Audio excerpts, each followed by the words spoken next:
Salut à tous, j'espère que vous allez bien et aujourd'hui on se retrouve pour une nouvelle vidéo. Il y a un petit moment sur la chaîne je présentais des plugins et il me semblait que vous aviez plutôt apprécié cette initiative. Donc je vais continuer en vous présentant quelques petits plugins qui peuvent être utiles pour Cinema 4D. On a ouvert une nouvelle page, le MHS Prod Labs, où on poste des expérimentations. Et donc on a posté ce petit visuel où on nous a demandé en tout cas comment est-ce qu'on avait fait. Donc j'avais présenté sur la chaîne le plugin Alveol de César Von qui a un moment, mais j'avais pas encore eu l'occasion de présenter TripodGen de Merck Wilson. Alors pour vous donner une idée de ce qu'on peut faire, on peut faire ce genre de choses, ce genre de choses. Et donc là c'est fait avec Houdini par Friendly Robot. On peut faire ce genre de structure. Alors lui, il l'a fait avec Houdini, mais on aurait pu le faire avec TripodGen. Et je me suis rendu compte que même Friendly Robot ne connaissait pas ce plugin. Donc voilà, c'est l'occasion. Je me dis qu'il y a toujours des gens qui peuvent découvrir. Donc vous allez pouvoir apprécier l'initiative. Merck Wilson a un Patreon. Voilà, il fait plein de choses plutôt cool. Donc n'hésitez pas à aller checker. Il y a du tuto, il y a du plugin. C'est pas mal du tout. Si vous êtes nouveau sur cette chaîne, n'hésitez pas à rejoindre le groupe Motion Designers Community, qui est notre groupe de partage et d'entraide. Et on a aussi un Discord où vous pouvez venir parler avec les gens, partager de l'inspiration, vos projets, etc., etc.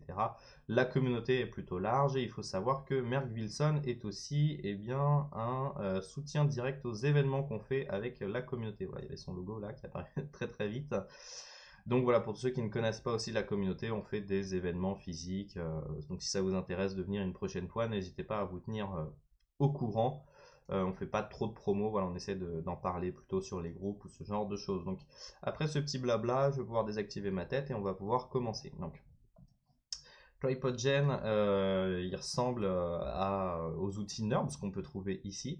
Et il fonctionne un peu de la même manière, c'est-à-dire qu'il faut faire glisser un objet à l'intérieur. Donc là, il faut savoir que j'ai une nouvelle version de TripodGen avec quelques petits changements. Donc si vous n'avez pas la même, c'est normal, c'est que celle-ci est une version alpha. Donc là, il y a cet onglet mode qui a changé et ça aussi, ça a changé. On a quelques paramètres par défaut un petit peu plus différent, mais voilà, quand on commence avec l'ancien TripodGen, on a ce look là. Donc TripodGen en fait, il fonctionne par rapport à la topologie de notre objet, c'est-à-dire que en fonction de la topologie, je vais avoir un look différent. Donc c'est très important de gérer quel aspect on veut donner à son objet. Voilà, donc là je vais rester en standard pour vous montrer et on va pouvoir jouer avec plusieurs paramètres. Donc on va avoir différents modes, donc Edge, Polygon, Base Core, Combine Thickness et un nouveau mode Double Extrusion qui est plutôt pas mal. Donc très rapidement on peut arriver à faire des choses assez marrantes. Voilà, si on joue avec Edge, Polygon, on joue avec la profondeur, l'épaisseur. Voilà, ça, faut pas se limiter qu'à un seul plugin.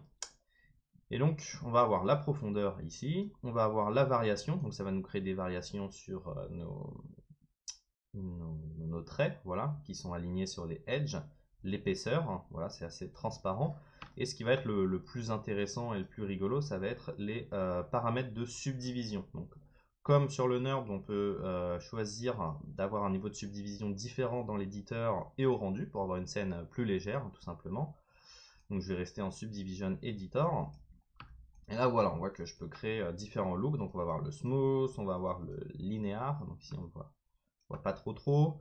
Mais ce qui est bien, c'est qu'on peut les combiner les uns et les autres afin de créer des looks plutôt sympas. Et c'est ça qui est vraiment plaisant avec ce plugin, c'est qu'on n'est pas trop limité pour la création. Donc moi je vais rester sur le look d'alvéole, voilà, que j'aime bien. Donc là c'est assez uniforme. Et en bas on va avoir des petits paramètres qui vont nous permettre de gérer le tout par rapport à un angle.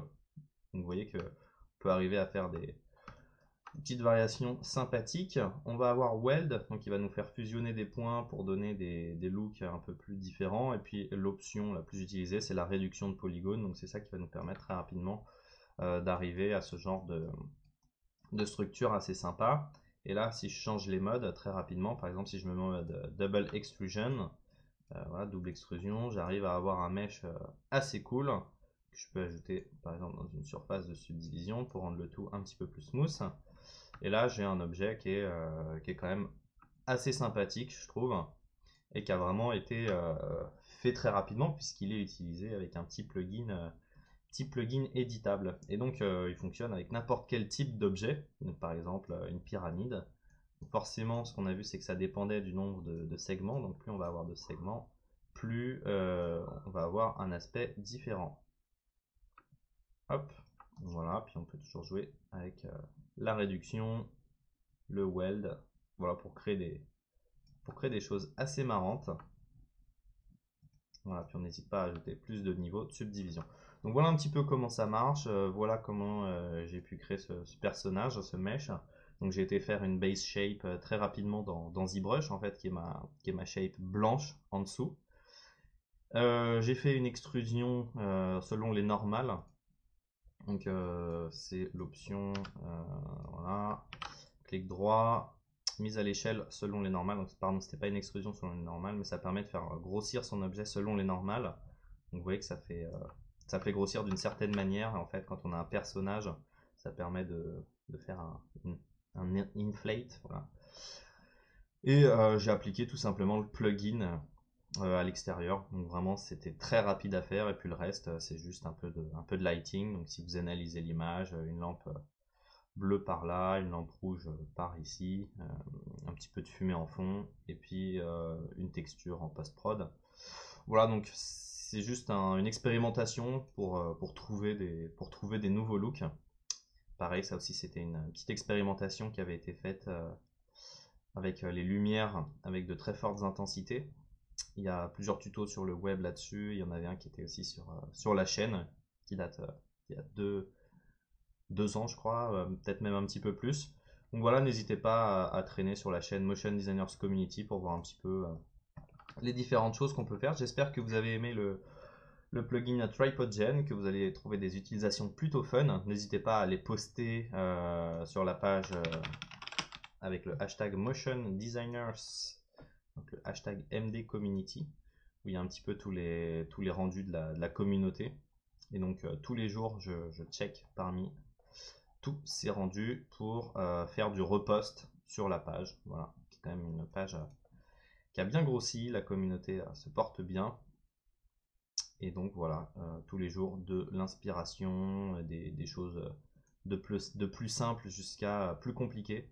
Voilà, ce qui est un peu mis en avant, c'est tout le côté un peu créatif. J'essaye de partager des nouvelles idées, en tout cas, qui peuvent donner de l'inspiration plutôt que de partager forcément les meilleurs travaux. Alors, on essaye forcément de garder une ligne directrice en présentant des travaux de grande qualité, mais voilà, le but c'est que ce soit une page d'inspiration et qu'on puisse trouver vraiment des choses qui nous plaisent visuellement, qu'on ait envie de recréer. Là, je pense qu'il a utilisé le plugin TripodGen aussi.